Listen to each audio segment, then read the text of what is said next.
2025వ సంవత్సరం జూలై నెల 9వ రాశి ధనస్సు రాశి యొక్క మాస ఫలాలు చెప్పుకుందాం. ఈ ధనస్సు రాశికి గురువు బాగున్నాడు, రాహువు కూడా బాగున్నాడు. 8 గ్రహాల్లో గురు రాహువులు బాగున్నారు. రాహువు వల్ల ధనం వస్తుంది, గురువు వల్ల విద్య, ఉద్యోగం, సరస్వతి కటాక్షం. రాహు వల్ల ధనం, లక్ష్మీ కటాక్షం. ఈ రెండు ఉన్నాయండి. విద్యాల్లో మంచి ఉద్యోగం వస్తుంది, మంచి ఆదాయం వస్తుంది. రాహు వల్ల వచ్చిన ధనం సద్వినియోగం అవుతుంది. వీటినన్నింటినీ చెడగొట్టడానికి అర్ధాష్టమ శని. ఈ అర్ధాష్టమ శని ప్రాణకంటకుడు, ప్రాణం తీసినంత పనిచేస్తాడు. మరి అప్పులు ఉంటాయి, ఈ అప్పులు తీర్చాల్సిన పరిస్థితి వస్తుంది. ఈ అప్పుల వాళ్ళ బాధలు, తను చేసే పని చెయ్యలేనటువంటి ఇబ్బంది కలుగుతుంది. తన వృత్తి రీత్యా తను చేసే పని చేయలేకపోతాడు. ఇట్లాంటి పరిస్థితి వల్ల చాలా ఇబ్బందులు వస్తాయి. పైన 8 గ్రహాల్లో 2 గ్రహాలే బాగున్నాయి. అసలు కుజకేతువులు పూర్తిగా బాగాలేరు. రవి బుధులు బాగాలేరు, శుక్రుడు బాగాలేడు, మరి శని బాగాలేడు. ఈ గ్రహాలు మొత్తం బాగుండకపోవటానికి 6 గ్రహాలు బాగాలేవు, 2 గ్రహాలు బాగున్నాయి. మరి ఈ పరిస్థితి ఎట్లా ఉందంటే చెప్పడానికి వీలుగా అనేటువంటి పరిస్థితులు కనపడుతున్నాయి గోచార రీత్యా. అయితే జన్మలగ్న రీత్యా బాగుండొచ్చు. జన్మలగ్న రీత్యా కూడా జాతకం చూపించుకుంటే ఎంతైనా మంచిది. లగ్న రీత్యా మీ జాతకం చూపించుకోవటం ఒకటి. రెండోది, ప్రతినిత్యం కూడా మీ ఇష్టదైవాన్ని పూజించడం ఒకటి. అన్నిటికంటే ముఖ్యమైనది, వివాహం జరిగిన తర్వాత నీ భార్య పుట్టింటో 20 ఏళ్ళో, 25 ఏళ్ళో, 30 ఏళ్ళో ఉంటుంది. మరి కనీసం 60 సంవత్సరాలైనా, 70 సంవత్సరాలైనా బతుకుతున్నాగా. ఎక్కువ సమయం భర్త దగ్గరే ఉంటుంది. జన్మనిచ్చిన తల్లిదండ్రుల్ని, అన్నదమ్ముల్ని వదులుకొని నీ దగ్గరికి వచ్చింది. భార్యను పూర్తిగా నెంబర్ 1గా చూసుకోవాల్సిన బాధ్యత నీకుంది. ఎందుకంటే నీ వంశాన్ని నిలపటానికి, నీ తర్వాత కొడుకుని ఇవ్వటానికి నీ భార్య వచ్చింది. అయితే ఇక్కడ తేడా ఏమొస్తుందంటే, అత్తగారు అధికారం వస్తుంది, కోడలికేమో వాళ్ళ ఇద్దరు ఉద్యోగస్తులు, భార్యాభర్త చదువుకొని ఇద్దరు ఉద్యోగం చేస్తున్నారు కాబట్టి మరి అత్త కోడళ్లకు ఎక్కడో చోట తేడా వస్తుంది. ముఖ్యంగా కుటుంబ వ్యవస్థ బాగా కష్టాల పాలవటానికి కారణం ఏమిటంటే, భార్యని ప్రేమగా చూసుకొని తల్లిదండ్రుల్ని ఇబ్బంది పెట్టడము, తల్లిదండ్రులని పూర్తిగా ప్రేమగా చూసుకొని భార్యని ఇబ్బంది పెట్టడం వల్ల సమస్య పెద్దదైపోతుంది, సమస్య జటిలమైపోతుంది. మరి భర్త అయిన వాడు భరించేవాడు కాబట్టి భార్య తరఫు నుంచి కానీ, తల్లిదండ్రుల తరఫు నుంచి కానీ ఎక్కడ లోపం ఉన్నది జాగ్రత్తగా గ్రహించడం, సరిదిద్దుకోవడం చాలా అవసరం. చెప్పుడు మాటలు మాత్రం వినకూడదు. దీనివల్ల వెంటనే పుట్టింటికి వెళ్ళిపోవటం, ప్లీడర్ నోటీస్ ఇవ్వటం, కేసులు పెట్టుకోవటం. ఇప్పుడు కోర్టులో ఉన్న కేసులు, భార్యాభర్తల కేసులు విపరీతంగా ఉన్నాయి. కాబట్టి ముందు నువ్వు ఏం చేస్తున్నావు, ఏం సంపాదిస్తున్నావు, ఏం చదువుకున్నావు, నువ్వు ఎంత ధనవంతుడే కాదు, జన్మనిచ్చిన తల్లిదండ్రులనేమో వృద్ధాశ్రమాలకి అడుక్కు తినడానికి వెళ్ళగొట్టడం కాదండి. వాళ్ళని పూర్తిగా చూసి భార్యని ఇబ్బంది పెట్టడం, భార్య వెళ్ళిపోవటం.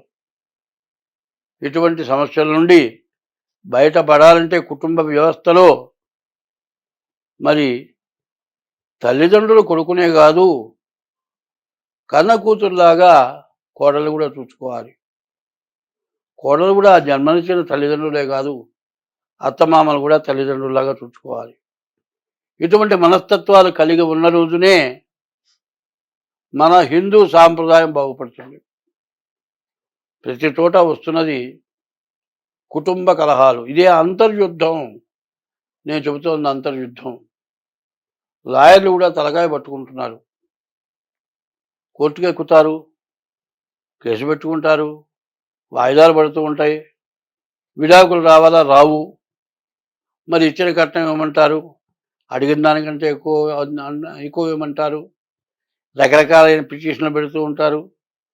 దీనివల్ల ఇద్దరు కలిసి ఉండలేరు, డైవర్స్ రావు, ఇంకో పెళ్లి చేసుకుంటానికి ఎవరికి అవకాశం లేదు.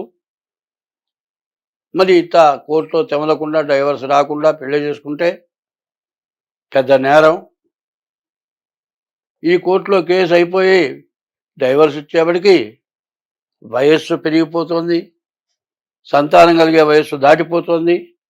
పోనీ రాజీపడి కలుద్దామా అంటే కేసులు పెట్టి ముసలాళ్ళను లోపలేయించి బాగా చావు బాధించి మళ్ళీ వచ్చిన తర్వాత వీళ్ళు చూస్తారో చూడాలని భయపడి ఇట్లాంటి సమస్యలు 100కి 99 కనపడుతున్నాయి. చూడండి, బాగా 100కి 1 కాస్త సులక్షణంగా మంచిగా ఉంటున్నవి.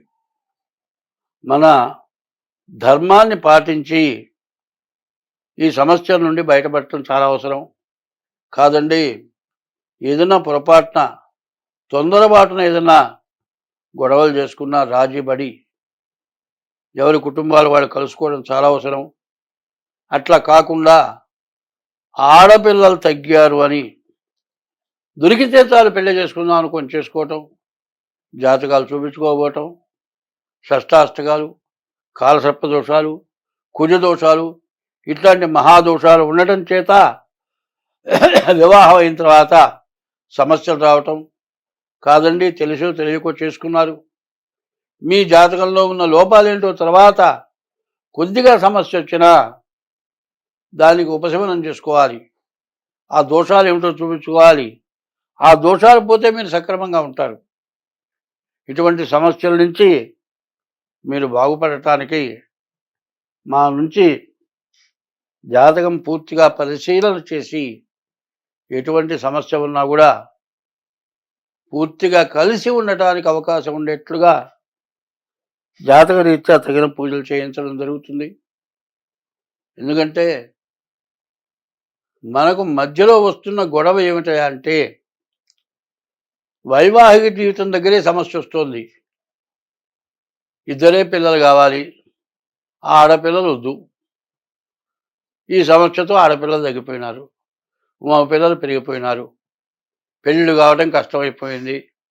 పర్సెంటేజ్ ఆడపిల్లలు తగ్గారు. తీరా పెళ్ళయిన తర్వాత ఇట్లాంటి సమస్యలు ఎక్కువైపోయినాయి. కాబట్టి ముఖ్యంగా చెప్పాలంటే ముందు ఆడపిల్లలను ఎక్కువగా కని తీరాలి. ఆడపిల్లల కంటే సమస్య పోతుంది. ఒకప్పుడు ఆడపిల్లను చూసి మాట్లాడమని, నడవమని, పాడమని ఇట్లాంటి పరీక్షలు చేసేవాళ్ళు. ఇప్పుడు మగవాళ్ళను పరీక్ష చేసే పరిస్థితి వచ్చింది. కారణం ఏంటంటే ఆడపిల్లలు తక్కువ కావటం. కాబట్టి పాత రోజుల్ని బాగా గుర్తు చేసుకోండి. పెద్దవాళ్ళు చెప్పిన పద్ధతులు వినండి. వంశంలో పెద్దవాళ్ళు ఎన్ని సంవత్సరాలు ఎక్కువ బతికారు అది బాగా ఆలోచించండి. తినే ఆహార విషయాలు కూడా చాలా ఇబ్బందులు చేస్తున్నాయి. బయట తినే ఆహారాలు కూడా ఇబ్బంది పెడుతున్నాయి. కాబట్టి వీటన్నిటిని సర్దుకోవటం, ముందు పెద్దవాళ్ళను వృద్ధాశ్రమాలకు పంపించకుండా ఉండటం ఒకటి. రెండవది, భార్యాభర్తలు పూర్తిగా జీవితం మొత్తం గడవాల్సినప్పుడు సమస్యలు లేకుండా ఉండవు. సమస్యల్ని సర్దుకొని సమస్యల్ని పెంచుకోకుండా ఉండటం, ఇవి చాలా అవసరం. ఈ అర్ధాష్టమ శని టైంలో కుటుంబ కలహాలు, భార్యాభర్తల కలహాలు, తల్లి బిడ్డల కలహాలు ఇట్లాంటివి బాగా ఎక్కువగా ఉండేటువంటిది. కాబట్టి జాతకం చూపించుకొని జాతక రీత్యా ప్రవర్తించండి. ఎవరైనా సరే తొందరపడి కోర్టుకు ఎక్కే పనులు చేయటం మంచిది కాదు.